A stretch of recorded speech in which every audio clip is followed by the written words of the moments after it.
बिस्मिल्लाहिर्रहमानिर्रहीम, अस्सलाम वालेकुम। ये आपका अपना डिजिटल प्लेटफॉर्म है। मैं तारिक मतीन हूँ। इस वीडियो में बात करेंगे इमरान खान साहब ने 26 नवंबर की कॉल दे दी है। क्यों दी है कॉल 26 नवंबर की? इसके अलावा लंदन वाली सरकार, मियां नवाज शरीफ लंदन में अड़ गए हैं। मुस्लिम लीग नून ने जो मुमकिना फैसला है, उस मुमकिना फैसले के हवाले से इस वक्त अड़ जाने का फैसला किया है। और बिलावल भुट्टो जरदारी ने सदर पाकिस्तान को मुखातिब करते हुए एक अजीब एक होता है हिफ्ज़ मरातिब, चूंकि जो मुखातिब है वो सदर पाकिस्तान है और सदर पाकिस्तान होने के साथ साथ वो उम्र में आपके वालिद से भी बड़ा है, तो हिफ्ज़ मरातिब जो है वो आना चाहिए बच्चों को। लेकिन बिलावल भुट्टो जरदारी ने कुछ नामुनासिब अंदाज में सदर पाकिस्तान को मुखातिब किया है।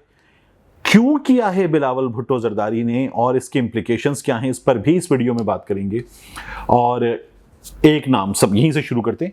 जो लंदन वाली सरकार, मियां नवाज शरीफ साहब अड़ गए हैं, मुसिर हैं, डटे हुए हैं कि ये नाम होना चाहिए और उन्हें ये नाम चाहिए, यानी मियां नवाज शरीफ साहब, मैं नाम ले देता हूं, जनरल आसिम मुनीर साहब के हवाले से खबरों के मुताबिक मुबैना तौर पर अड़ गए हैं कि उन्हें ये नाम चाहिए। अब यहां से पाकिस्तान से मियां नवाज शरीफ को बताया गया है कि वजीर आजम ऑफिस को पता ये चला है कि जो पैनल ऑफ एलिजिबल्स है उसमें ये नाम शामिल नहीं होगा। वजीर आजम ऑफिस से लंदन में मियां नवाज शरीफ को बताया गया है कि पैनल ऑफ एलिजिबल्स में ये नाम शामिल नहीं होगा जो समरी कन्वे की गई है।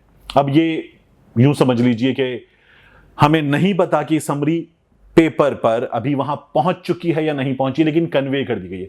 तो जो समरी कन्वे कर दी गई है उस समरी के मुताबिक वो नाम नहीं है समरी में, और हो नहीं सकता, क्योंकि 26 तारीख जनरल आसिम मुनीर साहब की लेफ्टिनेंट जनरल हाफिज सैयद आसिम मुनीर अहमद शाह साहब, इनका नाम नहीं है।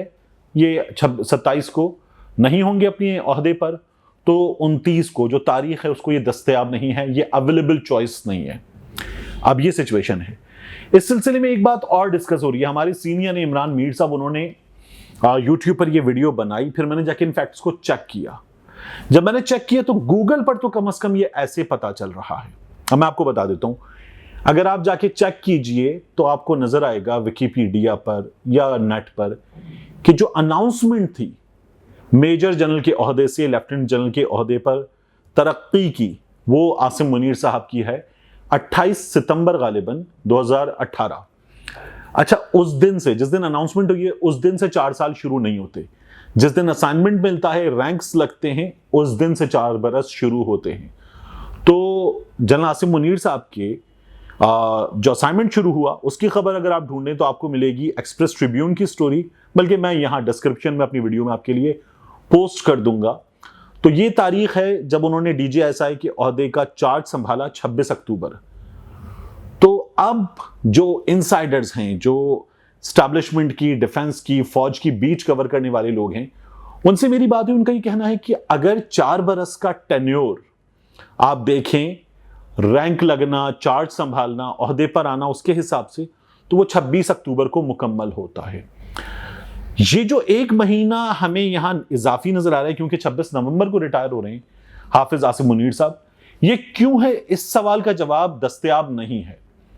मैंने 2-3 जगहों से कोशिश की कि मैं इस सवाल का जवाब ढूंढ सकूं, इस सवाल का जवाब मिला नहीं है, और इस सवाल के जवाब के हवाले से कुछ चीजें क्लियर भी नहीं हुई मुझे। और मैंने जिन लोगों से पूछा उन्होंने कहा हमें भी इसका अंदाजा नहीं है। लेकिन बहरहाल ये आप 26 नवंबर को भी अगर रिटायर हो रहे हैं हाफिज आसिम मुनीर साहब, तो ये 27 को नहीं होंगे ऑफिस में और 29 को अवेलेबल चॉइस नहीं है। तो ये कन्वे किया गया कि ये हो नहीं सकता। लेकिन मियां नवाज शरीफ साहब लंदन में मौजूद, वो इस नाम पे मुसिर हैं। अब इससे आगे आ जाइए कि इमरान खान साहब ने 26 तारीख क्यों दी है। ये जो प्रोसेस है, इस प्रोसेस में इमरान खान साहब जो है वो अपना एक प्रेशर बरकरार रखना चाहते हैं। 26 तारीख वो दिन है, तो इमरान खान साहब ने इसके जरिए एक साइकोलॉजिकल, एक मेंटल प्रेशर तो पुट किया है, वो उसको भी बरकरार रखना चाहते हैं। उस रोज वो वहां पहुंच रहे हैं। अब बाज लोग ये कह रहे हैं कि उससे पहले, यानी कि 23 को, 22 को, 24 को किसी वक्त ये ऐलान हो जाता है कि आसिम मुनीर साहब आर्मी चीफ होंगे, तो फिर क्या होगा।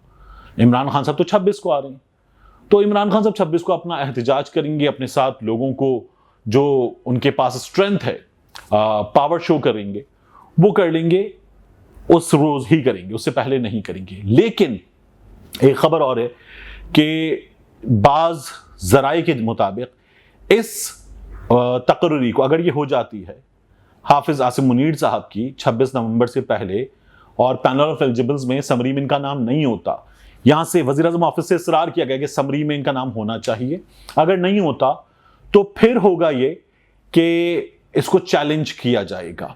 बाज माहिरीन कानून इस बारे में बता चुके हैं, ये ऐलान कर चुके हैं कि इसको चैलेंज किया जा सकता है, इसको चैलेंज किया जाएगा तो ये मामला फिर अदालत जा सकता है। ये एक ऐसी पोस्ट है कि इसका मामला भी रिसेंटली अदालत गया था, जब रीअपॉइंटमेंट वाला मामला हुआ था, जनरल बाजवा साहब की तौसी वाला मामला हुआ था, तब भी अदालत गया था, ये अब भी अदालत जा सकता है। एक ये प्रोबेबल सिचुएशन है इस मामले में। अच्छा, हमारे सियासतदानों ने इस ओहदे को बहुत मुतनाज़ बनाया है। नून लीग के लोगों ने, खुर्रम दस्तगीर ने यह कहा था कि अगर हम इमरान खान की हुकूमत ना गिराते, नवंबर में तब्दीली आती, हमें टांग दिया जाता। ख्वाजा साद रफीक ने इसी तरह की बात की थी। मरियम बीबी ने आसिम मुनीर साहब का नाम ले दिया था, तो मरियम बीबी ने भी मुतनाज़ उनको भी कर दिया था। इमरान खान साहब जो हैं वो कहते हैं मेरिट पे तकर्री, ये चोर डाकू ये लोग इख्तियार नहीं रखते। तो ये सियासतदानों ने बहुत मुतनाज़ कर दिया। इमरान खान समेत तमाम सियासतदानों ने इस पर अपने बयानात दिए हैं। और इमरान खान साहब ने इसको एक और कहा कि जिस तरह जजेस की तकर्री होती है उसी तरह ये तकर्री होनी चाहिए, तो इसको इंस्टीट्यूशनलाइज कर दिया जाए। यानी हमें पता हो, जिस तरह हमें पता है कि काजी फायज ईसा साहब किस दिन चीफ जस्टिस ऑफ पाकिस्तान बनेंगे, मिस्टर जस्टिस एजाजुल अहसन किस दिन चीफ जस्टिस ऑफ पाकिस्तान बनेंगे, कौन कौन सुप्रीम कोर्ट के जज जो हैं वो कब कब चीफ जस्टिस बनेंगे और कौन चीफ जस्टिस नहीं बन सकेगा और रिटायर हो जाएगा, ये हमें पता है।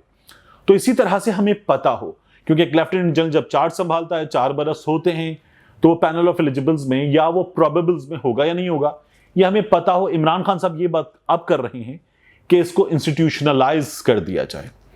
ये मेरा ख्याल है कि हमारे सियासतदानों को उसूली तौर पर सबको तय कर लेना चाहिए, इससे बहुत सारे झगड़ों से निजात मिल जाएगी। वैसे भी हमने देखा है कि सियासतदान अपनी चॉइस के चक्कर में मार खाते रहे। भुट्टो साहब ने 8वें नंबर पर मौजूद ऑफिसर को आर्मी चीफ बनाया था, जनरल ज़िया-उल हक को, और फिर भुट्टो साहब ने जो हुआ हमारे सामने है। मियां नवाज शरीफ साहब ने 6 या 7वें नंबर पर मौजूद जनरल मुशर्रफ साहब को आर्मी चीफ बनाया था, हमारे सामने कि क्या हुआ। तो ये तमाम चीजें मुमकिन हैं, अजीब सी हैं, होती हैं। बिलावल भुट्टो जरदारी साहब ने एक और बात की है। बिलावल साहब ये कह रहे हैं कि आरिफ अलवी साहब समरी के मामले पर वो ना करें जो पहले किया है। पहले क्या किया है कि जी मैं इन वजीरों से हलफ नहीं लेता, मुझे कोविड हो गया है, जी मैं गवर्नर पंजाब की समरी पे दस्तखत नहीं करता, समरी कहीं नहीं दस्तखत किए, ये सब कुछ हुआ है। तो क्या अब ऐसा कुछ हो सकता है? कानूनी मामलात पर भी आरिफ अलवी साहब ने बाज़ मामलात पर समरी पर दस्तखत करने से इनकार किए थे, तो ऐसा कुछ हो सकता है, लोग ये बात कर रहे हैं। मैं आपको बता दूं कि आरिफ अलवी साहब के ऑफिस से क्लियर किया जा चुका है, वो अपना आईनी किरदार अदा करेंगे, ऐसा कुछ होने नहीं जा रहा। तो ये सिचुएशन है। इस सिचुएशन में इस वक्त शदीद सियासत हो रही है और नून लीग जो चाह रही है वो मुमकिन नहीं है, लेकिन नून लीग इस मामले में एक अदद लड़ाई करने के मूड में आ चुकी है। मिलते हैं इंशाल्लाह आपसे अगली वीडियो में।